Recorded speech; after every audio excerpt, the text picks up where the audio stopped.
Muzaffarpur UP के वज़ीर आला योगी आदित्यनाथ के ज़रिए गुज़िश्ता दिनों किए गए अब्बाजान वाले तबसरे पर तनाज़ुर थमने का नाम नहीं ले रहा है।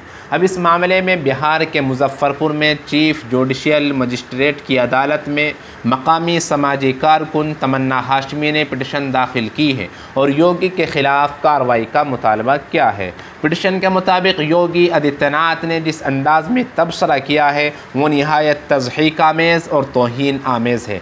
इससे पूरी मुस्लिम कम्यूनिटी के जज्बात मजरूह हुए हैं और एक प्यारे से लफ्ज़ को मनफी मानों में पेश करने की कोशिश की गई है। वाज़ेह रहे कि तमन्ना हाशमी इससे कबल भी कई सियासतदानों के मुतनाज़े और इश्तिआल अंगेज़ बयानात के ख़िलाफ़ अदालतों में पिटीशन दाखिल कर चुकी हैं।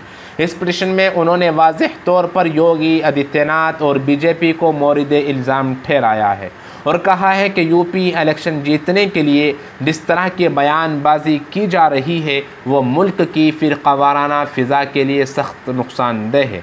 योगी आदित्यनाथ का बयान मुल्क की मजहबी अक़लियतों के जज्बात को मजरूह करता है, इसलिए अदालत उनके ख़िलाफ़ कार्रवाई के अहकामात जारी करे। याद रहे कि योगी आदित्यनाथ के मज़कूरा तबसरे के ख़िलाफ़ सियासी पार्टियों ने भी सख्त रद्द-ए-अमल का इजहार किया है और उन्होंने ज़बान संभालने की तलक़ीन की है।